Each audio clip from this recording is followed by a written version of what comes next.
ప్రార్థన చేసుకుందామండి. అందరు తలలో వంచినట్లయితే ప్రార్థన చేసుకుందాం. ప్రార్థన. మహాపరిశుద్ధుడా, ప్రేమ స్వరూపి, మీకు వందనాలు. నా తండ్రి, యొక్క రాత్రికాల సమయంలో నీ పిల్లలతో కలిసి నీ మాటలు ఆలోచించుటకు మీరు ఇచ్చిన సంయోజితమైన జ్ఞానంను బట్టి మిమ్మల్ని స్తుతిస్తున్నాను, గణపరుస్తున్నాను. నీ పిల్లలు కేవలం వినువారై ఉండి తమను తాము మోసగించుకోకుండా వింటున్న వాక్య ప్రకారంగా జీవించే కృపను, భాగ్యాన్ని ప్రసాదించమని ప్రార్థిస్తున్నాను. చెప్తున్న నాకు సంయోజితమైన జ్ఞానమును, మరి ముఖ్యంగా మా యందు మీరు నివసింపచేసిన మా అందరి ఆదరణకర్తకు పరిశుద్ధాత్మని సహాయం నిండుగా మెండుగా నాకు ప్రసాదించమని ప్రార్థిస్తూ, నా తండ్రి, మీరు మాత్రమే మహిమపడమని యేసుక్రీస్తు ప్రశస్తమైన నామంలో ఈ ప్రార్థన మనవులు మీ పాదాల చెత్తబెట్టి అడిగి వేడుకొనిచున్నాను తండ్రి, ఆమేన్. క్రీస్తునందు ప్రియమైన దేవుని పిల్లలారా, మన ప్రభువును రక్షకుడైన యేసుక్రీస్తు ప్రశస్తమైన నామంలో కూడి వచ్చిన మీకు నా హృదయపూర్వకమైన నిండు వందనాలు తెలియజేస్తున్నాను. ప్రియమైన దేవుని పిల్లలారా, సంఘంగా మనం దేవునిలో ఎలా ఉండాలి? సంఘంగా కూడిన మనం జ్ఞానం కలిగిన వ్యక్తులుగా ఉండి అన్ని విషయాలు తెలుసుకొని, నేర్చుకొని, ఇతరులకు ప్రకటించి సత్యము చెప్పుచు దేవుని వైపు అందరినీ మళ్లించే బాధ్యత మనకు తప్పనిసరిగా ఉందని ప్రతి ఒక్కరు గుర్తించాలి. మీ చేతిలో ఉన్న జీవగ్రంథాన్ని తెరిచి ముందుగా తిమోతికి రాసిన మొదటి పత్రిక 3వ అధ్యాయం 15వ వాక్యం. తిమోతికి రాసిన మొదటి పత్రిక 3వ అధ్యాయం 15వ వాక్యాన్ని మనం పరిశీలన చేద్దాం. అందరూ తెరవాలి బైబిల్. దయచేసి ఎవరు కూడా కింద పెట్టద్దు. బైబిల్ నెత్తిన పెట్టుకున్న ప్రాబ్లం లేదు. దయచేసి అందరూ ఒళ్ళో పెట్టుకోండి. బైబిల్ పరిశుద్ధమైన గ్రంథం, అది ఒళ్ళో పెట్టుకుని చక్కగా రెఫరెన్సు తీస్తూ అలాగే రాసుకుంటూ భవిష్యత్తులో మీకు ఉపయోగపడుతుంది. ఎక్కువగా రెఫరెన్స్ ఇస్తాను నేను. ప్రతి రెఫరెన్స్ మీరు రాసుకోవాలి. మీరు వాక్యం ఇప్పుడు విని బాగానే ఉంది అయ్య గారు అని చెప్పేసి వెళ్ళిపోతారు. తర్వాత ఒక వారం తర్వాత మీకు ఏం గుర్తుండదు. కాబట్టి ప్రతి రిఫరెన్స్ మీరు రాసుకోవటం వల్ల ప్రతిసారి తీస్తున్న ఆ బుక్ చూస్తున్నప్పుడు మీకు అర్థమైపోతుంది పలానా రోజు ఈ విషయం చెప్పాడు అని. కాబట్టి ప్రతి విషయాన్ని మీరు రాసుకుంటే చాలా మంచిది. తిమోతికి రాసిన మొదటి పత్రిక 3వ అధ్యాయం 15వ వాక్యం. ఆయనను నేను ఆలస్యం చేసిన ఎడల దేవుని మందిరములో, అనగా జీవము గల దేవుని సంఘములో జనులు ఎలాగూ ప్రవర్తింపవలెనో అది నీకు తెలియవలెనని ఈ సంగతులను నీకు వ్రాయిచున్నాను. ఆ సంఘము ఎలా ఉంటుందంటే సత్యమునకు ఆధారమునై ఉన్నది. సంఘంగా కూడుకున్న మనం, సంఘంగా పోగైన మనం, మన ప్రవర్తన, మన ఆత్మీయ స్థితి ఎలా ఉండాలంటే సత్య మార్గములు నడవాలి. సత్యాన్ని తెలుసుకోవాలి, తెలియజేయాలి. సంఘములో మనం ఒక స్తంభంలా ఉండాలి. సంఘానికి మనమే ఆధారమై ఉండాలి. మనం ఆధారమై ఉంటున్నాము అంటే మనలో సత్యం ఉంది, గమనించాలి. అందుకే అంటున్నాడు భక్తుడు, ఆయనను నేను ఆలస్యం చేసిన ఎడల దేవుని మందిరములు, అనగా జీవము గల దేవుని మందిరములు. నువ్వు నీ ప్రవర్తన ఎలా ఉంటుంది, ఎలా ఉండాలి అనే విషయాన్ని చెప్తున్నాడంటే సత్యవంతంగా ఉండాలి, నిజాన్ని చెప్పేవాడిగా ఉండాలి, అబద్ధానికి ఏమాత్రము చోటు ఉండకూడదు. అందుకే ఎఫెసీయులకు రాసిన పత్రిక 4వ అధ్యాయం 15వ వాక్యంలో చక్కటి మాట రాయబడింది. తీయండి అందరూ కలిసి. ఎఫెసీయులకు రాసిన పత్రిక 4వ అధ్యాయము 15వ వాక్యం. ఎఫెసీయులకు రాసిన పత్రిక 4వ అధ్యాయం 15వ వాక్యం. ప్రేమ కలిగి సత్యము చెప్పుచు క్రీస్తు వలె ఉండుటకు మనం అన్ని విషయములలో ఎదుగుదుము అంటున్నాడంటే ప్రేమ కలిగి సత్యము చెప్పుచు. చాలామందికి వారిలో సత్యం ఉంటుంది, వాక్యాన్ని విభజించి చక్కగా ఉపదేశిస్తారు. ఏ విషయం చెప్పినా అబద్ధం అనేది ఉండదు. ప్రతిదీ సత్యం చెప్తూ ఉంటారు, నిజాలే పలుకుతూ ఉంటారు. వాళ్ళు సత్యమును ఎలా ప్రకటిస్తారంటే వాళ్ళే సంఘానికి స్తంభముగా ఉన్నట్లుగా ఉంటుంది. కానీ వాళ్ళలో ప్రేమ ఉండదు. వాక్య జ్ఞానం ఎక్కువగా ఉండొచ్చు, నేను కాదనలేదు, కానీ దానితో పాటు ప్రేమ ఉండాలి అని దేవుడు చెప్తున్నాడు. మరికొందరికి ప్రేమ ఉంటుంది, ఎంత ప్రేమ చూపిస్తారంటే అట్టికాయ ఒలిచి నోట్లో పెట్టినంత. నిజంగా అండి, అలా ప్రేమకు బద్దులమైపోతామని అనుకోండి, అలా అంతగా చూపిస్తారు ప్రేమ. ఎంతటి కోపిష్టైనా సరే కూల్ అయిపోవాల్సిన అంతటి ప్రేమ చూపిస్తారు. మృదువైన మాట క్రోధమును చల్లార్చును, నొప్పించు మాట కోపమును రేపును. అంటే వాళ్ళ ప్రేమ చాలా. అందుకే దేవుని ప్రేమను కాస్త మనం ఆలోచిస్తే ఆకాశ మహాకాశాల కంటే ఎత్తైన ప్రేమ మన మీద చూపిస్తాడు. అబ్బో, అలాంటి ప్రేమ మనుషులపై కుమ్మరిస్తూ ఉంటారు. నిజంగా అండి, ప్రేమ కలిగి సత్యమును చెప్పుచు. మరి ఈ ప్రేమించే వారిలో సత్యం ఉండదు. మళ్ళీ అంటే ఒకటి ఉంటే సత్యం ఉంటే ప్రేమ ఉండదు, ప్రేమ ఉంటే సత్యం ఉండదు. సత్యం ఉండి ప్రేమ లేకపోయినా ప్రమాదమే, ప్రేమ ఉండి సత్యం లేకపోయినా ప్రమాదమే. అందుకే ఎఫెసీయులకు రాసిన పత్రిక 4:15 అంటున్నాడు, ప్రేమ కలిగి సత్యము చెప్పుచు. యేసుక్రీస్తులో ఆ క్వాలిటీ ఉంది, యేసుక్రీస్తులో ఆ గుణం ఉంది. క్రీస్తు వలె ఉండుటకు అంటే మీరందరూ కూడా ప్రేమ కలిగి క్రీస్తు వలె ఉండాలి, క్రీస్తు వలె నడవాలి. సత్యం ఏందో ఎరగాలి. మీరు అన్ని విషయంలో ఎదగాలి. ఏమండి, యోహాను రాసిన పత్రిక 2వ పత్రిక చూద్దాం. యోహాను రాసిన 2వ పత్రిక 1వ అధ్యాయము 3వ వాక్యాన్ని పరిశీలన చేద్దాం.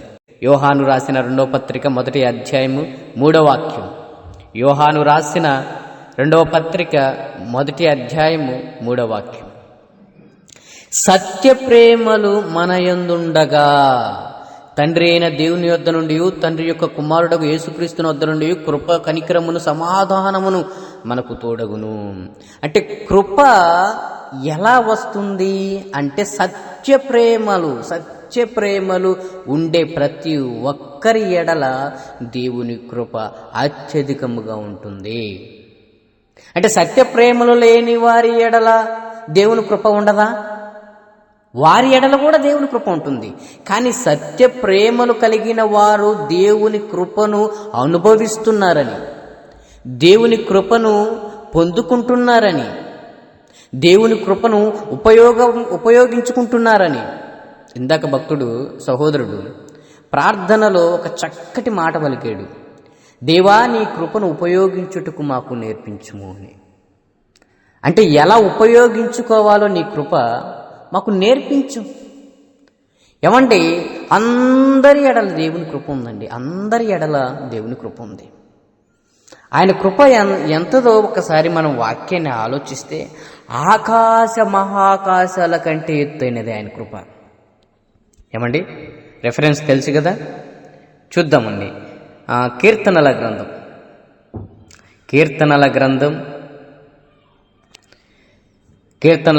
57వ కీర్తన 9. కీర్తనల గ్రంథం 57వ కీర్తన 9వ వాక్యం. నీ కృప ఆకాశము కంటే ఎత్తైనది. ఆయన కృప ఎంతగా? ఆకాశము కంటే ఎత్తైనదా? అవును. మరి ఇంత గొప్ప కృపను లోకంలో ప్రతి ఒక్కరి మీద ఉందా? ఏమండి, చూద్దాం ఆ మాట. అదే కీర్తనల గ్రంథం 33వ కీర్తన 5. కీర్తనల గ్రంథం 33వ కీర్తన 5వ వాక్యాన్ని మనం పరిశీలన చేద్దాం.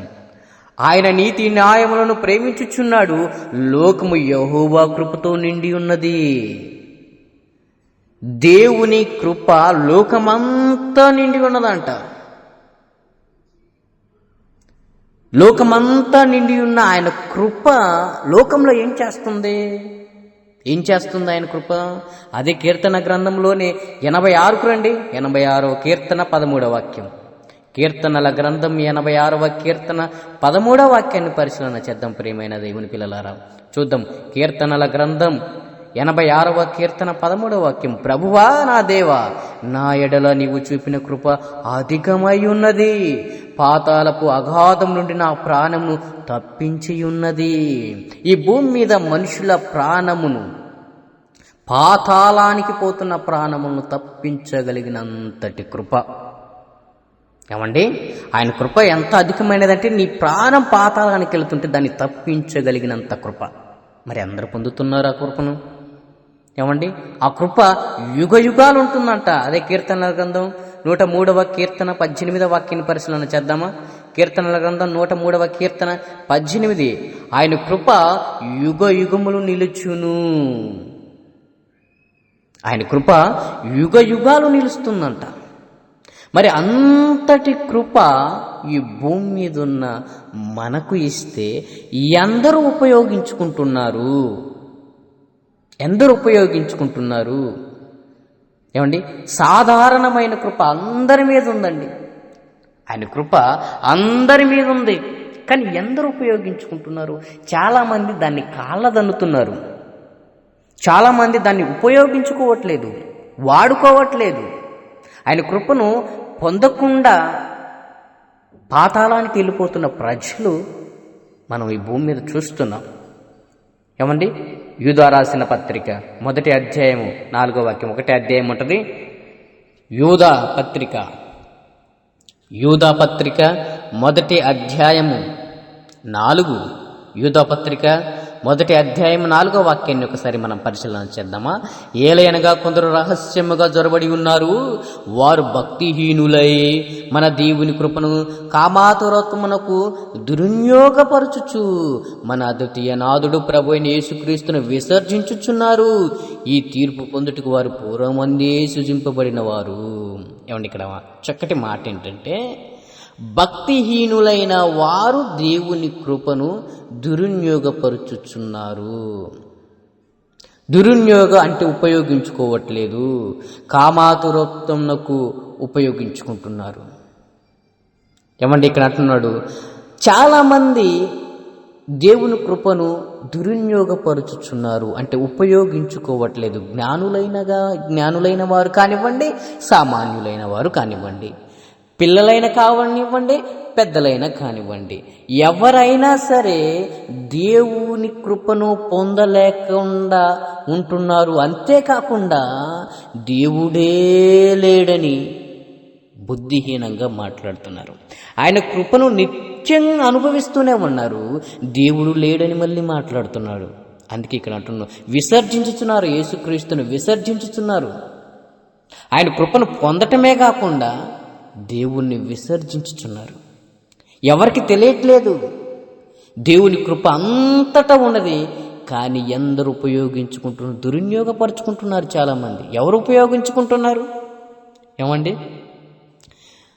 నీకోసం సమస్తము దేవుడు చేస్తే దేవుని మాట వినకుండా, దేవుని కృపను పొందకుండా ప్రతి ఒక్కరూ దేవుని కృపను కాళ్ళదన్నుతున్నారంటే ఎంత అజ్ఞానం, ఎంత అవివేకం, ఎంత భక్తిహీనత! ప్రియమైన దేవుని పిల్లలారా, మనుషులకి కనీసపు ఆలోచన, కనీసం ఇంకిత జ్ఞానం అంటారు, అలా ఎవరికి కూడా ఆలోచించట్లేదు. ఆకాశం నా కొరకు సృజింపబడిందే, సూర్యచంద్ర నక్షత్రాలు నా కొరకు సృజింపబడ్డాయే. ఇవన్నీ ఎవరు చేశారు? ఎవరి కోసం చేశారు? ప్రతిదీ అనుభవిస్తూ కూడా దేవుడు లేడంటాం ఎంత బుద్ధిహీనత, ఎంత బుద్ధిహీనత! యోబు గ్రంథం 26వ అధ్యాయము 7వ వాక్యం. యోబు గ్రంథం 26వ అధ్యాయము 7వ వాక్యం నుంచి ఒకసారి పరిశీలన చేద్దామా? యోబు గారు ఎంత చక్కటి మాటలు రాశారు చూద్దామండి. యోబు గ్రంథం 26వ అధ్యాయము 7వ వాక్యం. శూన్య మండలము పైని ఉత్తర దిక్కునున్న ఆకాశ విశాలమును ఆయన పరిచెను. ఎవరి కోసం? ఎవరి కోసం అండి? ఆకాశాన్ని సృజించింది ఎవరి కోసం? నీ కోసం. నువ్వు అనుభవిస్తావు. నీ ఎడల దేవుని కృపను గమనించావా? ఏమండి, శూన్యముల పైన భూమిని వ్రేలాడజేస్తుంది. ఈ శూన్యములు ఏ ఆధారం లేకుండా భూమి తిరుగుతుంది. ఎవరి కోసం సృజింపబడింది ఈ భూమి? ఈ భూమి మీదకి నువ్వు వస్తావని కదా నీకు సమస్తమును దేవుడు చేసింది. ఏమండి, వాటి క్రింద మేఘములను చీలిపోకుండా ఆయన తన మేఘములలో నీళ్లు బంధించెను. కరువు ప్రాంతాల్లో మనిషి ఆకలి దప్పులతో అలమటియ్యకూడదనే కదా. నీళ్లు లేని ప్రాంతాలు, ఏమండి, నీరు లేక భూమి పంట రాక చేతికి రైతుల కోసమే కదా. నీకు నోట్లోకి ముద్ద వెళ్ళాలంటే భూమి పండాలి, భూమి పండాలంటే వర్షం రావాలి, మరి వర్షం రావాలంటే నీరు కావాలి. ఆ నీరునంతా కూడా మేఘాల్లో దాచి నీకు ఎప్పుడైతే అవసరం అవుతుందో అవసరాన్ని బట్టి నీకు నీరును ఆకాశం నుంచి పంపిస్తున్నాడు. వర్షము రూపంలో నీ కోసం పంపిస్తున్నాడే. నీ ఎడల దేవుని కృప ఎంత ఉందో ఆలోచిస్తున్నావా? సూర్యచంద్ర నక్షత్రాలను నీ కోసం కలుగు చేశాడే. నింగి, నేల, నీరు, నిప్పు, గాలి ప్రతిదీ నీ కోసం చేశాడే. నీ ఎడల దేవుని కృపను ఏ రోజైనా నువ్వు గమనించావా? ఏమండి, దాని మీద మేఘములను వ్యాపింపజేసి ఆయన తన సింహాసనపు కాంతిని మరుగుపరచును. వెలుగుకు సరిహద్దు నియమించాడు నీకోసం కదా. సముద్రం నీ మీదకి రాకుండా దానికి ఇసుకను సరిహద్దుగా నియమించాడు నీకోసం కాదా. ఏ రోజు కూడా ఇసుకను దాటి నీ మీదకి వచ్చిందా సముద్రం? దేవుని ఆజ్ఞకు లోబడింది సముద్రం, దేవుని మాట విన్నది సముద్రం. దేవుని కృపను పొందుతూ కూడా నువ్వు ఈ సృష్టిని చూస్తూ కూడా ప్రతిదీ నా కోసం ఇచ్చాడు, కేవలం ఆయన కృపే అని ఎంతమంది అనుకుంటున్నారు? ఎంతమంది అనుకుంటున్నారు ప్రియమైన దేవుని పిల్లారా? మంచివారి మీదను చెడ్డవారి మీదను ఆయన వర్షమును కురిపిస్తున్నాడే. మంచివారి మీదను చెడ్డవారి మీదను ఆయన సూర్యుని ఉదయింపజేస్తున్నారే. ఆ కృతజ్ఞత మనిషికి లేదు ప్రియమైన దేవుని పిల్లారా. ప్రతి నిత్యము దేవుని కృపను పొందుతూనే దేవుడు ఎవరు అని బుద్ధిహీనంగా మాట్లాడుతున్నారు. ఎమ్మడి దేవుడు పక్షపాతి కాడు, అందరినీ ఒకేలా చూస్తున్నాడు దేవుడు. కీర్తనల గ్రంథం 145వ కీర్తన 9వ వాక్యాన్ని మనం పరిశీలన చేస్తే, కీర్తనల గ్రంథం 145వ కీర్తన 9వ వాక్యం ప్రియమైన దేవుని పిల్లలారా. కీర్తనల గ్రంథం 145వ కీర్తన 9వ వాక్యం, యెహోవా అందరికీ ఉపకారి, ఆయన కార్యములు, ఆయన కనికరములు ఆయన సమస్త కార్యముల మీద ఉన్నవి. ఏమండి, అందరికీ ఉపకారి, అందరికీ ఉపకారి, కొందరికి కాదు, అందరికీ. చెడ్డవారు కానీ మంచివారు కానీ అందరికీ దేవుడు ఉపకారి. మనుషులైతే అపకారులుగా బ్రతుకుతారు, అపాయం చేయుటకు తలదూస్తారు. మనుషులైతే అపకారులుగా బ్రతుకుతున్నారు. దేవుడు అందరి ఎడల ఉపకారి, అందరినీ ఒకేలా చూస్తున్నాడు. అందరి ఎడల దేవుడి కృప ఉంది. అందుకే అంటున్నాడు లూకాసు వార్త 6వ అధ్యాయం 35వ వాక్యం. లూకాసు వార్త 6వ అధ్యాయం 35వ చివరి మాటను మనం ఆలోచిద్దామా? కృతజ్ఞత లేని వారి ఎడల, దుష్టుల ఎడలను ఉపకారి అయి ఉన్నాడు. కృతజ్ఞత లేదు. ఇందాక చెప్పినట్టు అన్నీ అనుభవిస్తున్నాడు మనిషి. గాలిని అనుభవిస్తున్నాడు, నీటిని అనుభవిస్తున్నాడు, ఆహారాన్ని అనుభవిస్తున్నాడు, ఏమండి, వెలుతురుని అనుభవిస్తున్నాడు, చీకటిని అనుభవిస్తున్నాడు, రుచులను అనుభవిస్తున్నాడు. ఈ సృష్టిలో ప్రతిదీ దేవుడు కలుగు చేసింది ప్రతిదీ అనుభవిస్తున్నాడు మనిషి. కానీ దేవుని కృపను నిత్యము పొందుతూ దేవుడే లేడని భక్తిహీనంగా బ్రతుకుతూ దేవుని మాట వినకుండా విచ్చలవిడిగా ప్రవర్తిస్తున్నాడు మనిషి. ఏమండి, దుష్టుల ఎడల కూడా అసలు వండర్ఫుల్ వర్డ్ అండి ఇది. నిజంగా మనం ఒకడు నాకు మేలు చేస్తే వాడికి నేను మేలు చేయటానికి ఉద్దేశిస్తాను. ఒకడు నాకు కీడు చేస్తే వాడికి నేను కీడే చేయాలనుకుంటున్నాను. కానీ దేవుడు అలా కాదు. అందరి ఎడల, దుష్టుల ఎడల కూడా ఆయన ఉపకారేనా? దుష్టుల ఎడల కూడా ఆయన కృప చూపిస్తున్నాడా? కృతజ్ఞత లేని వారి ఎడల కూడా కృప చూపిస్తున్నాడు ఆయన. ఏమండి, నీకు జ్ఞానాన్ని ఇచ్చింది దేవుని కృప, నీకు మాట తీరునిచ్చింది దేవుని కృప, నీకు మంచి నడవడికనిచ్చింది దేవుని కృప, మంచి ప్రవర్తన ఇచ్చింది దేవుని కృప. ప్రతిదీ దేవుని కృప. ఈ భూమి మీద బ్రతికి బట్ట గడుతున్నామంటే అది కేవలం దేవుని కృప. నీ ఎడల దేవుని కృప ఎంతో తెలుసా నీకు? ఏమండి, యోబు గ్రంథం 35వ అధ్యాయము 11-12 వాక్యాలను మనం పరిశీలన చేద్దాం. యోబు గ్రంథం 35వ అధ్యాయము 11-12 వాక్యాలను మనం పరిశీలన చేద్దాం ప్రియమైన దేవుని పిల్లలారా. యోబు గ్రంథం 35వ అధ్యాయము 11వ వాక్యం, భూజంతువుల కంటే మనకు ఎక్కువ బుద్ధి నేర్పుచు, ఆకాశ పక్షుల కంటే మనకు ఎక్కువ జ్ఞానము కలుగు చేయొచ్చు. భూజంతువుల కంటే మనకు ఎక్కువ బుద్ధి నేర్పుచు, ఆకాశ పక్షుల కంటే మనకు ఎక్కువ జ్ఞానము కలుగు చేయొచ్చు. ఏమండి, భూ జంతువుల కంటే నీకు ఎందుకు ఎక్కువ బుద్ధి? ఏమండి, ఒకవేళ మనిషి కంటే దానికి బుద్ధి జ్ఞానాలు ఉన్నాయనుకోండి, నీ చేతికి చిక్కిద్దా? అప్పుడు మనిషి భూ జంతువులను జీవరాశులను ఏలడు. ఆ జీవరాశులు ఏవైతే ఉన్నాయో, ఈ భూ జంతువులు పక్షులు ఇవన్నీ ఏవైతే ఉన్నాయో అవి మనిషిని వెళ్తాయి. అప్పుడు వాటిని నువ్వు ఏలగలిగే జ్ఞానము దేవుడు ఇచ్చాడు. అది దేవుని కృప కాదా? వాటికంటే మనిషికి ఎక్కువ జ్ఞానము, ఎక్కువ బుద్ధి ఉంది. మరి ఈ బుద్ధి పొందిన మనిషి, ఈ జ్ఞానము పొందిన మనిషి దేవుణ్ణి కనుగొంటారేమని దేవుని ఆశతో ఎదురు చూస్తున్నారండి. ఏమండి, భూజంతువుల కంటే మనకు ఎక్కువ బుద్ధి నేర్పచ్చు, ఆకాశ పక్షుల కంటే మనకు ఎక్కువ జ్ఞానం కలుగు చేయొచ్చు. నన్ను సృజించిన ఒక మనిషి అనుకోవాలి, నన్ను సృజించిన దేవుడు ఎక్కడ ఉన్నాడని అనుకునేవారు ఎవరున్నారండి? ఎవ్వరు లేరు, ఎవ్వరూ లేరు. ఆ మాట చూడండి, ఎవ్వరూ లేరు. దేవుడు చూస్తున్నాడు. నేను ఇన్ని ఇచ్చాను కదా, నా కృపను ప్రజలు ఇంతగా అనుభవిస్తున్నారు కదా. మనిషి ఎడల నేను చూపిస్తున్న ఈ కృపను ఎవరు అర్థం చేసుకున్నారు? ఎందరూ అర్థం చేసుకుంటున్నారు? వీళ్ళందరికీ జ్ఞానాన్ని ఇచ్చింది నేను కదా, బుద్ధినిచ్చింది నేను కదా.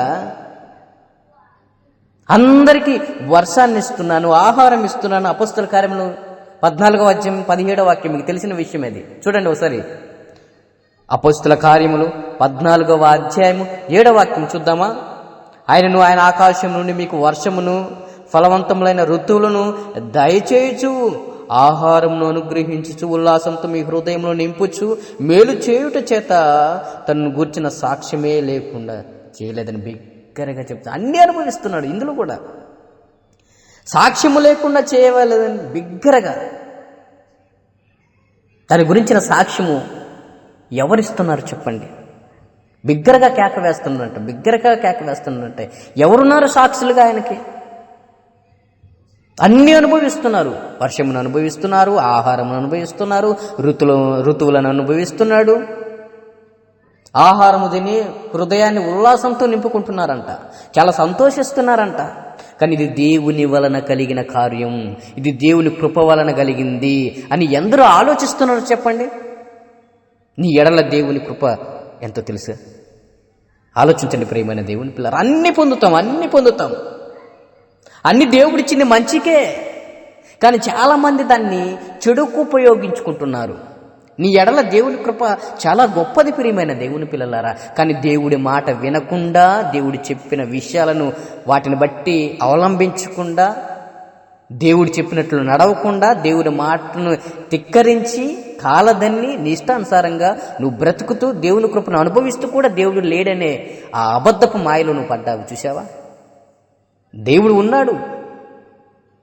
ఉన్నాడని అంటుకు సాక్షి నువ్వు ప్రతిదీ అనుభవిస్తున్నావు.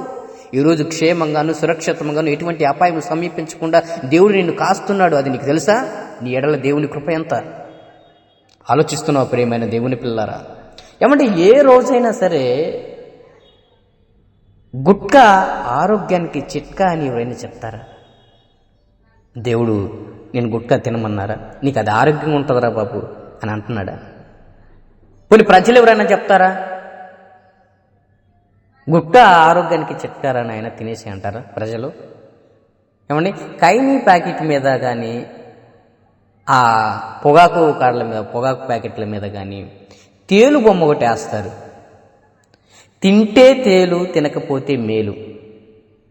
ఏమండి, తింటే తేలు, తినకపోతే మేలు చెప్పట్లేదు ఆ ప్యాకెట్ నీకు? అర్థం కావట్లేదా నీకు? మద్యపానం ఆరోగ్యానికి హానికరం రాయట్లేదా? అమ్మేవాడితే తప్పు లేదు, కొనుక్కునేవాడికి మాదేముందంటే అమ్మేవాడు బుద్ధి లేనోడు, కొనుక్కునేవాడికి నీకన్నా బుద్ధి ఉండాలి కదా. అంటే ప్రతిదీ చెప్పకనే చెప్తుంది. గుట్కా తింటే పాడైపోతావు,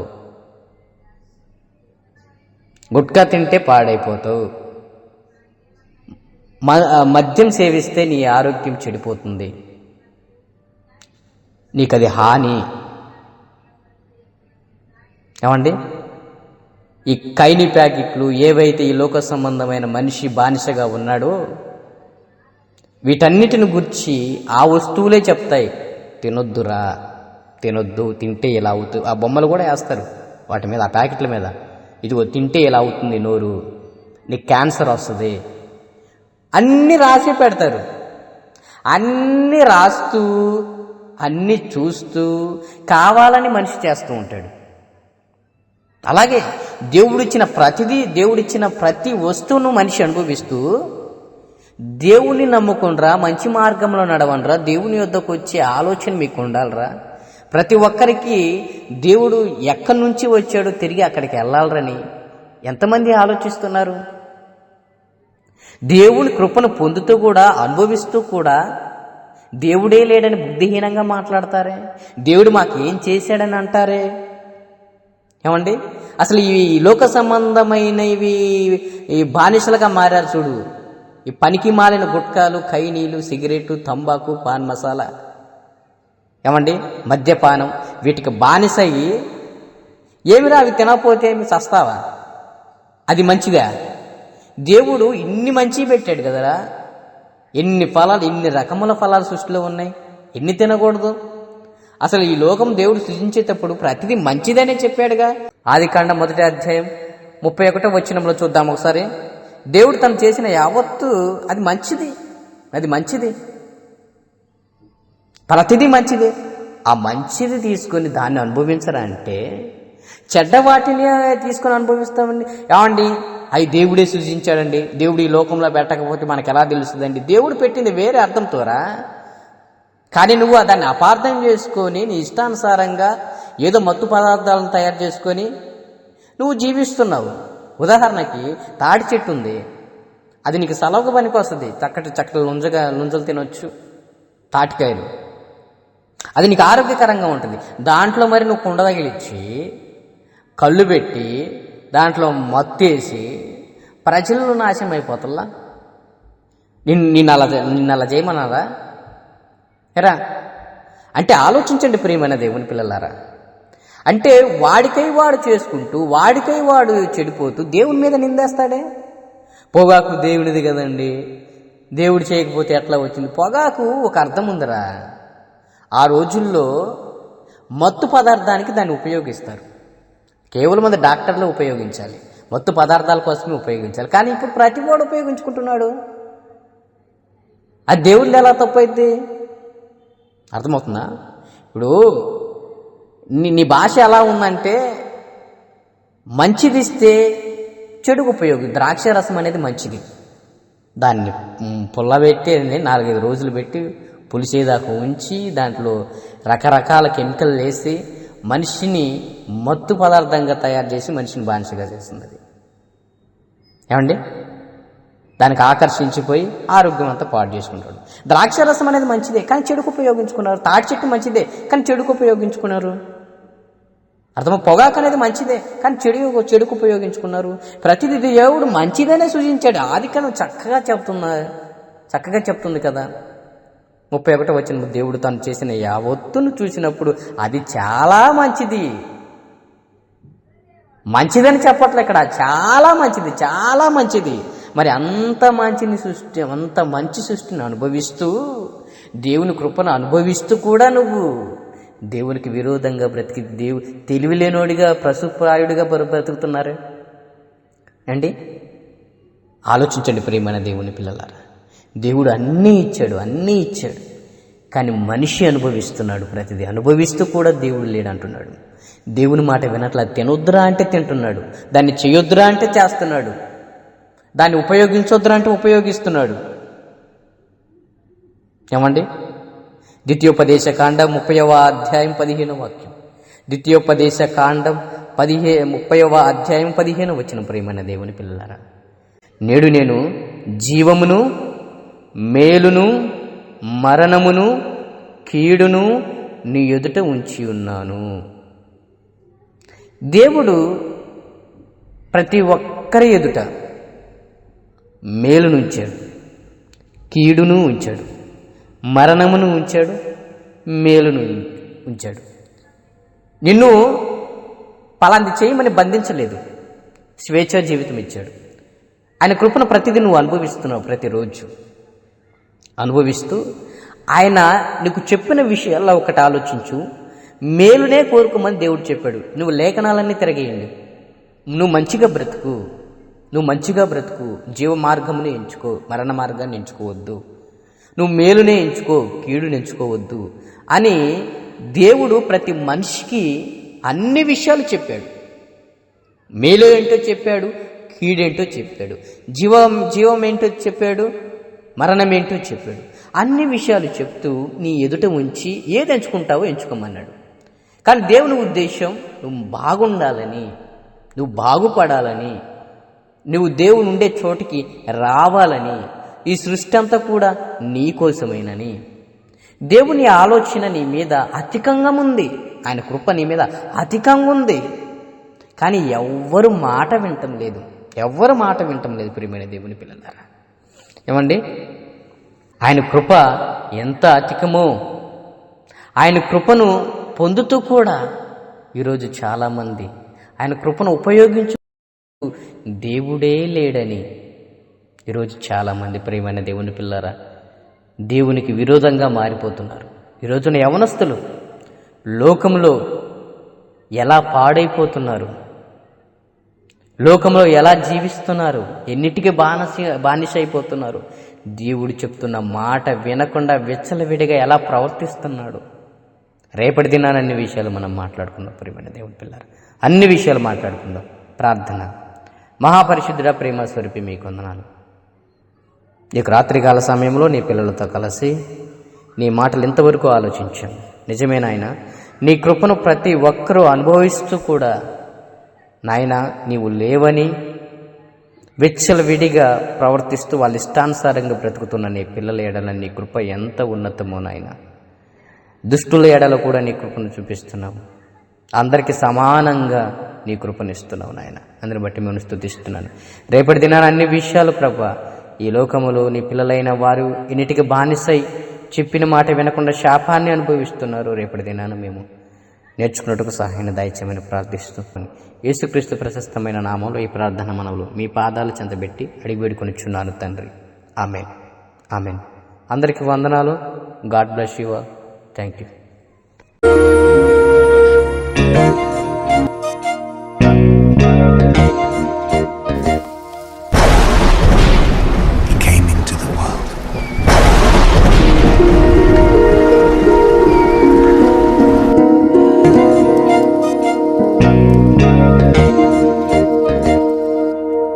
దేవుని గూర్చి చెప్పిన దేవుడే, దేవుని గూర్చి చెప్పిన దేవుడే, తన కొరకు ఆనాడు చెప్పాడు యేసే గదా. తన కొరకు ప్రతిరోజు చెప్పాలి నీవే గదా. తన కొరకు నువ్వు చెబితే దైవానివే, తన గూర్చి నువ్వు చెబితే